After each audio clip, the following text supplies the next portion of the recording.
Moctezuma Xocoyotzin, conocido en español como Moctezuma II o Montezuma II, fue uno de los personajes más complejos y enigmáticos del México prehispánico.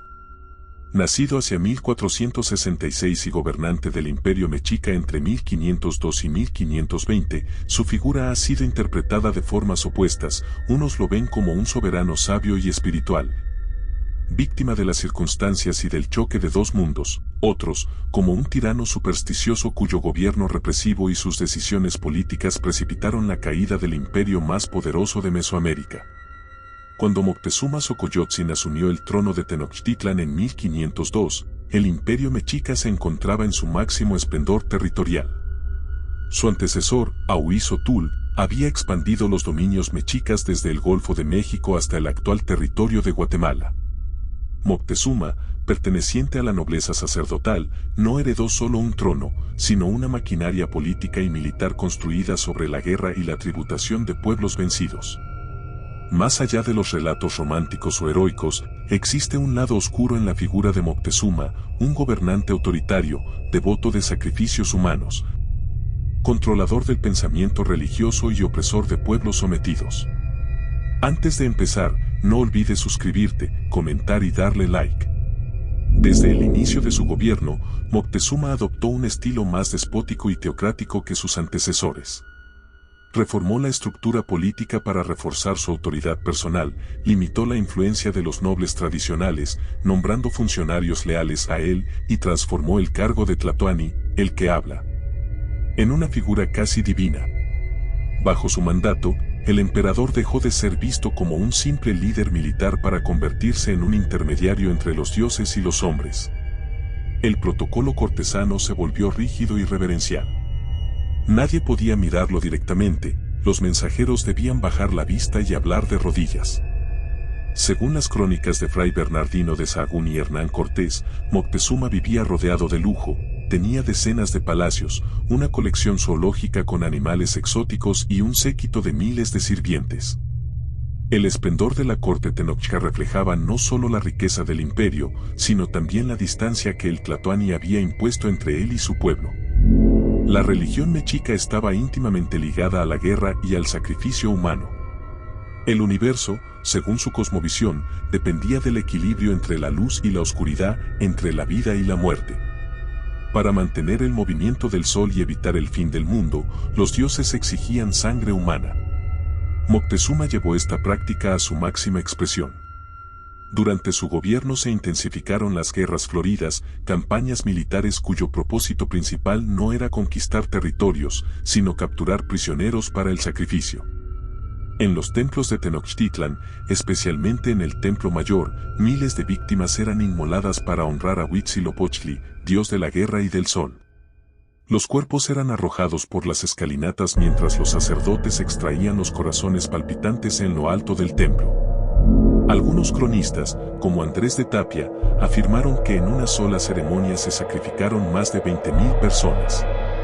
Si bien estas cifras probablemente fueron exageradas por los conquistadores, lo cierto es que el régimen de Moctezuma utilizó el sacrificio como instrumento político y psicológico.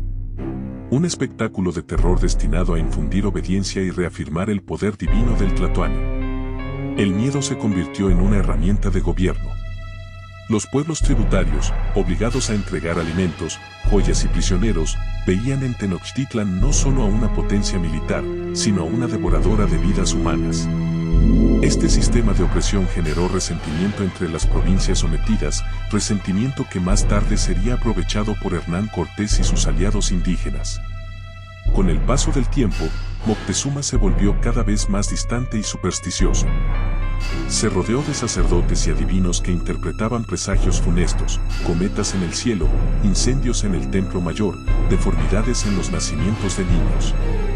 Todos estos signos fueron vistos como advertencias del fin del imperio.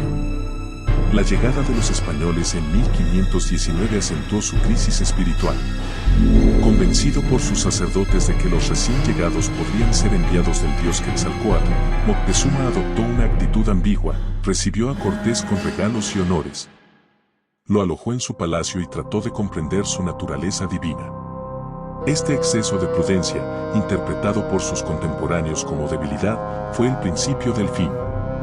El lado oscuro de Moctezuma también se manifestó en su paranoia. Desconfiaba de sus propios consejeros y mandó ejecutar a quienes mostraban dudas sobre su liderazgo. Se dice que varios capitanes mexicas fueron sacrificados por órdenes suyas, acusados de traición o de desobedecer presagios religiosos.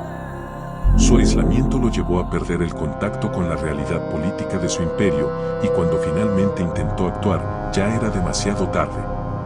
En noviembre de 1519, Cortés y sus hombres, con el apoyo de miles de tlaxcaltecas, entraron en Tenochtitlan. Moctezuma los recibió con una mezcla de cortesía y temor reverencial. Durante meses, el emperador fue rehén dentro de su propio palacio, prisionero de los conquistadores y objeto de manipulación política. Su pasividad ante la ocupación extranjera desconcertó a los mexicas, quienes comenzaron a considerarlo un traidor. El episodio más oscuro de su vida culminó con su muerte. Según una versión, fue apedreado por su propio pueblo cuando intentó calmar la revuelta contra los españoles. Según otra, fue asesinado por los mismos conquistadores. En cualquier caso, su final simboliza el colapso no solo de un hombre, sino de un sistema de poder basado en el miedo, la superstición y la violencia ritual.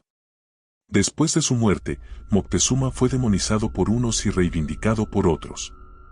Para los cronistas españoles, representaba la decadencia de un imperio bárbaro que debía ser sustituido por la fe cristiana.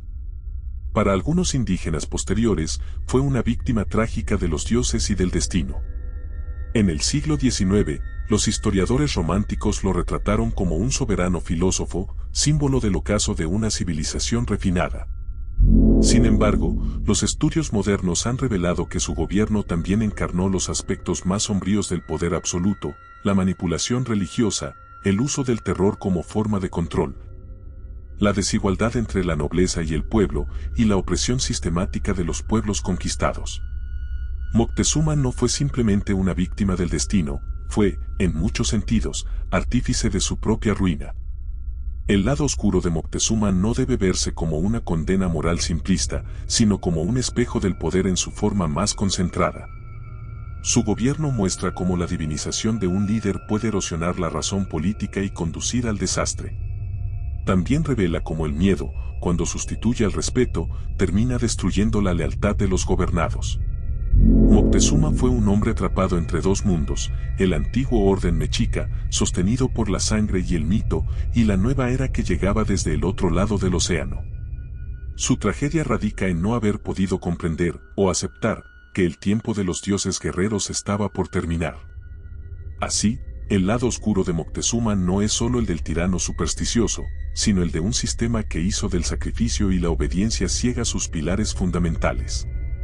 En su caída se refleja el fin de una civilización que, a pesar de su grandeza, no supo escapar de sus propias sombras. Yo me despido, no sin antes decir, que sabemos, y que, creemos, saber.